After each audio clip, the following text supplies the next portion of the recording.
미가서 5장 2절부터 9절까지의 말씀을 저와 여러분이 한 절씩 교독합니다. 베들레헴 에브라다야, 너는 유다 족속 중에 작을지라도 이스라엘을 다스릴 자가 네게서 내게로 나올 것이라.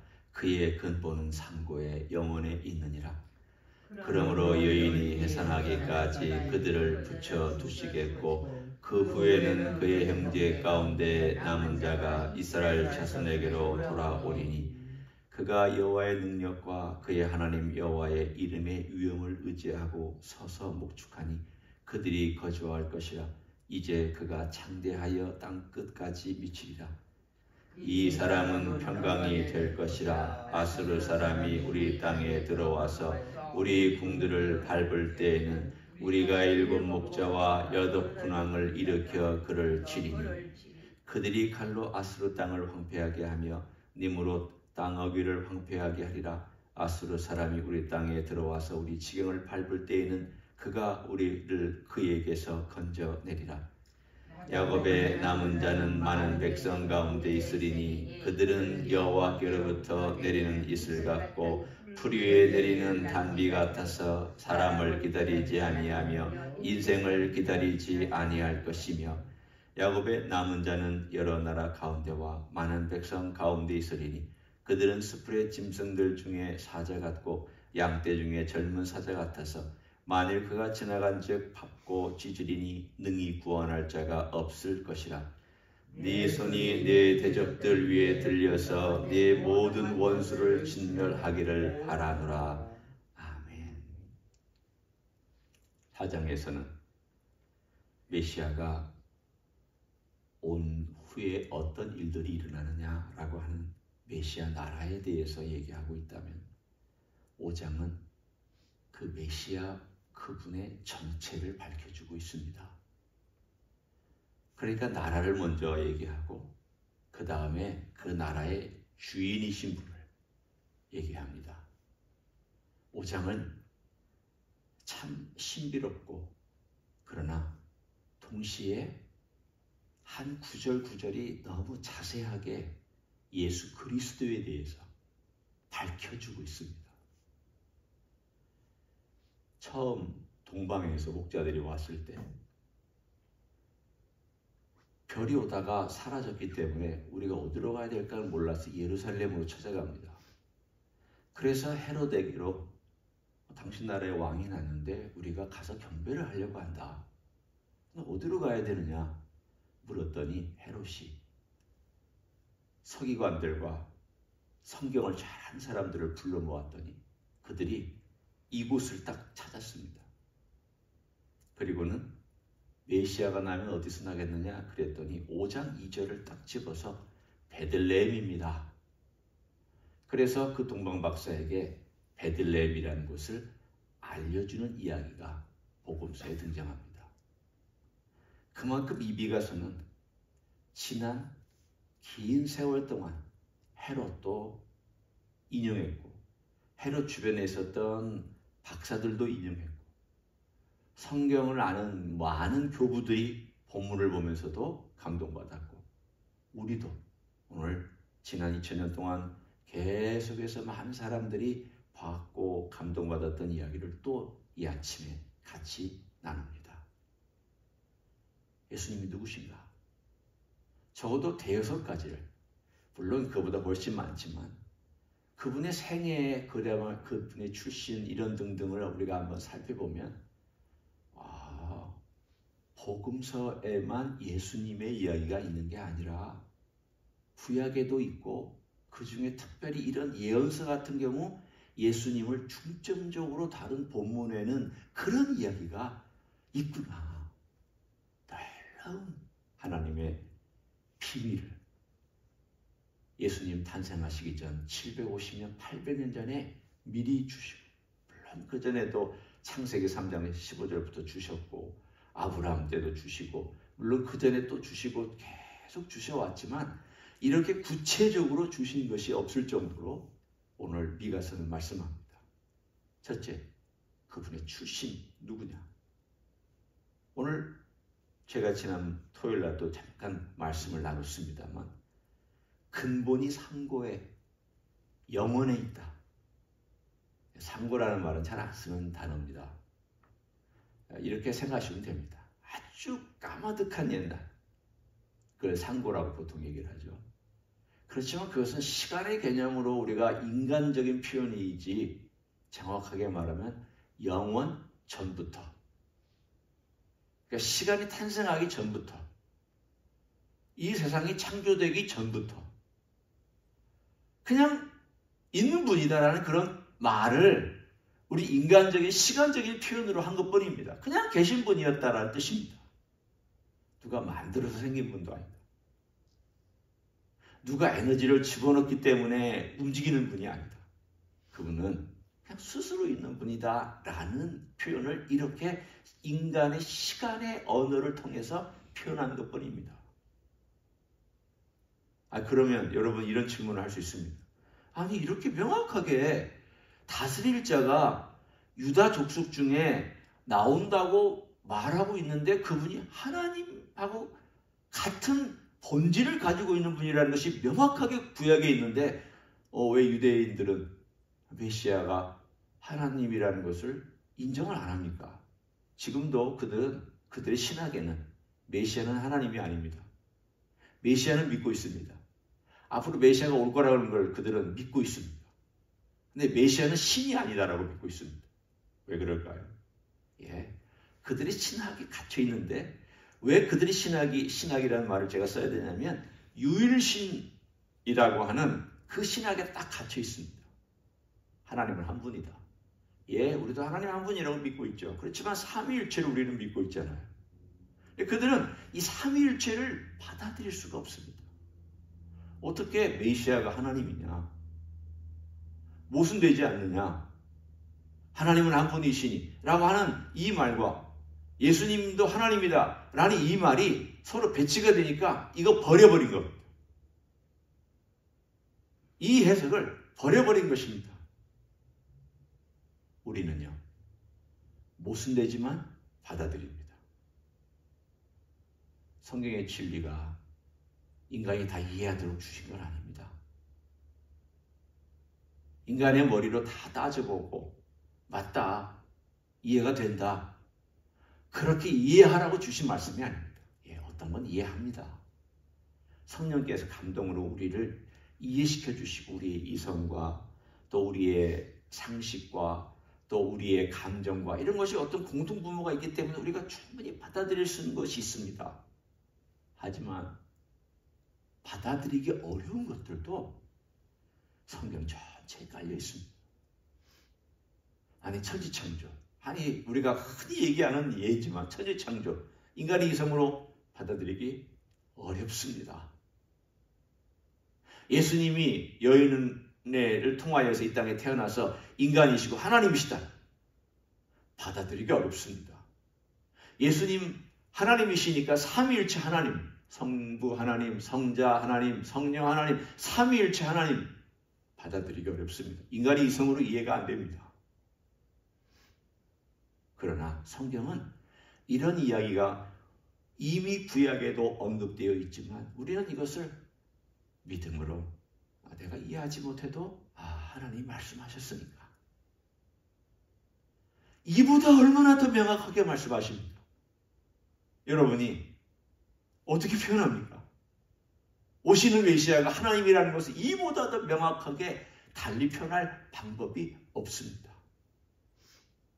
예수님의 근본은 영원입니다. 두 번째는 3절에 보면 여인이 해산하기까지라는 말이 나오는데 예수님이 인간으로 오신다는 것을 말씀합니다. 유다 족속의 베들레헴에 그 땅에 살고 있는 어떤 여인, 물론 그 마리아는 거기서 살던 사람은 아니지만 거기 가서 탄생을 했기 때문에 바로 그런 표현을 쓴 것입니다. 거기서 나올 것이다. 그 족속 중에 나올 것이다. 원래 출신이 영원한 출신이지만 동시에 베들레헴 출신이라는 것을 말씀합니다. 묘하지 않습니까? 두 출신을 가지고 있습니다.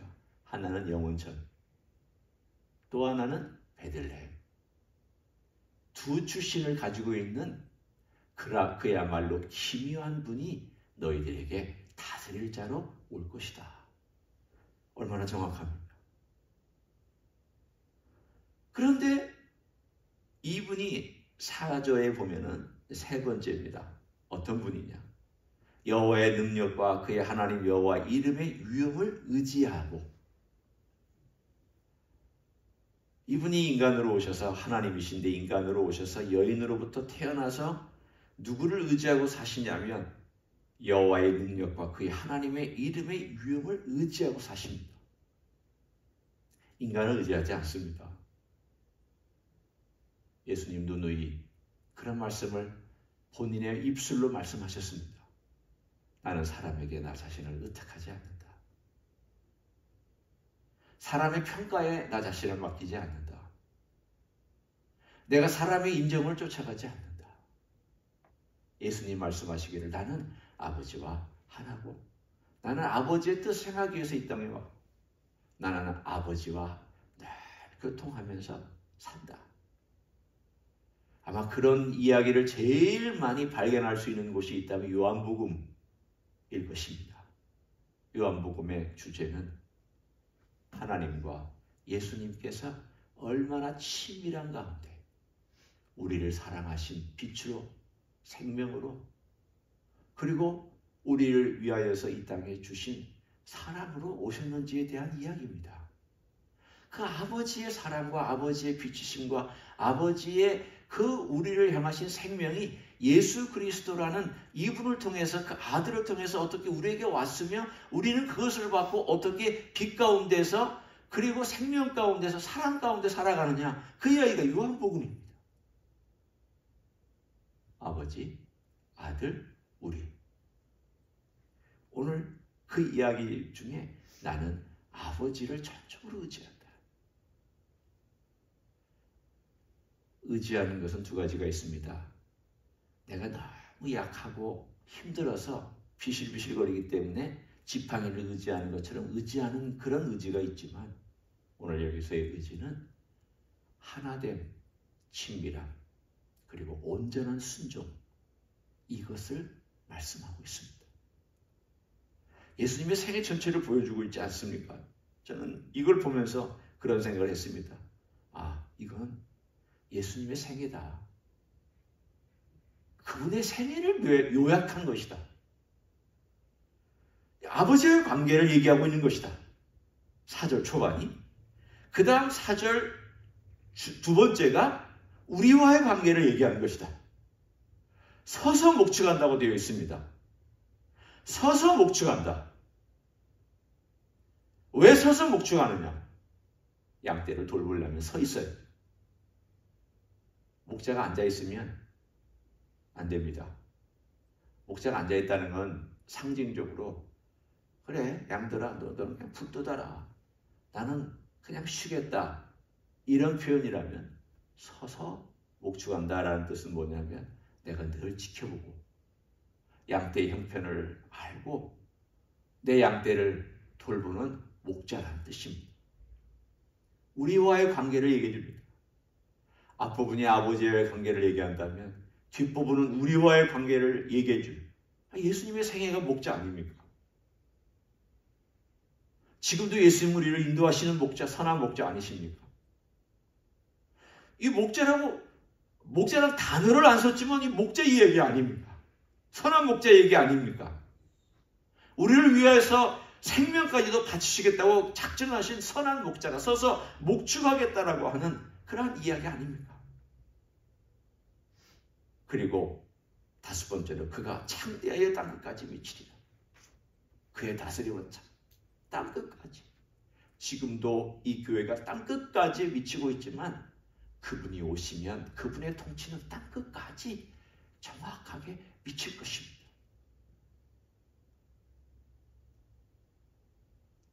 하나님의 교회가 지금 어디서 부흥하고 있습니까?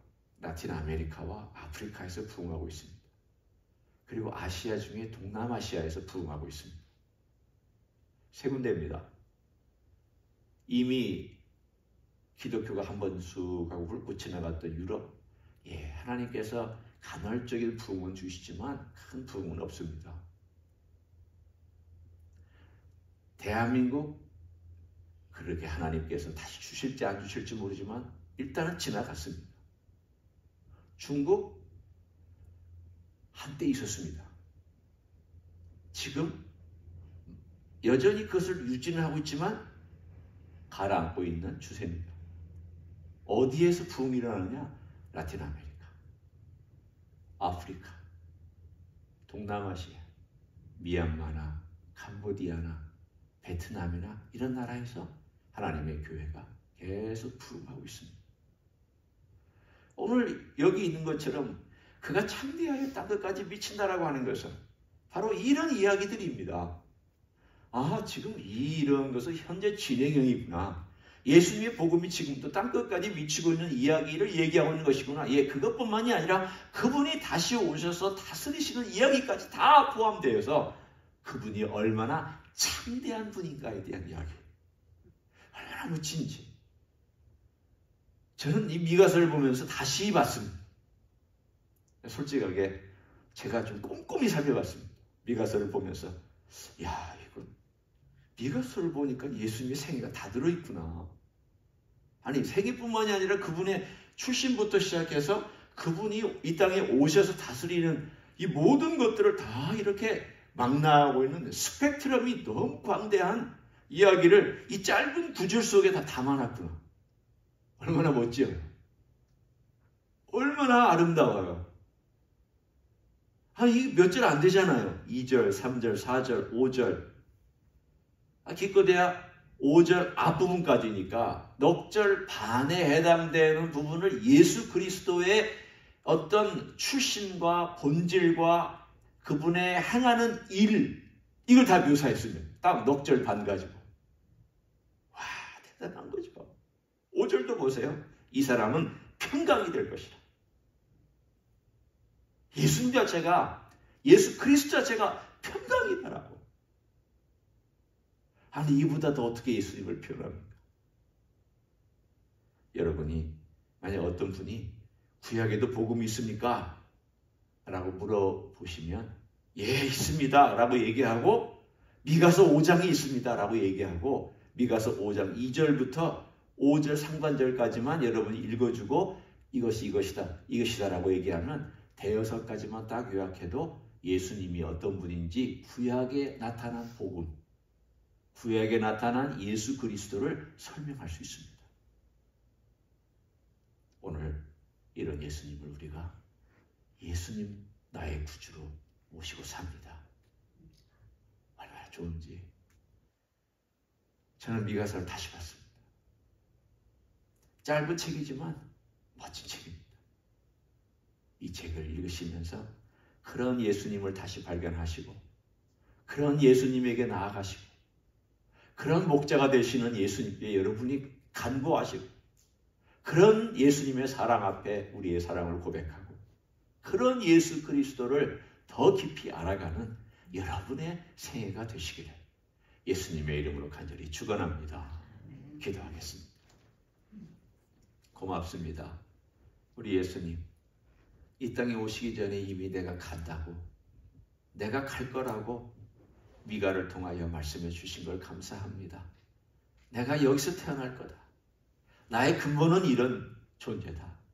그리고 내가 가면 아버지를 의지하면서 이렇게 살 것이고, 아버지의 뜻을 이룰 것이고, 너희들에게는 목자가 되며 상한 목자가 될 것이고, 내가 다스리는 나라는 영원할 뿐 아니라 전 영에게 미치며 내 이름 그 자체가 평강일 것이라고 말씀해 주셔서 감사합니다.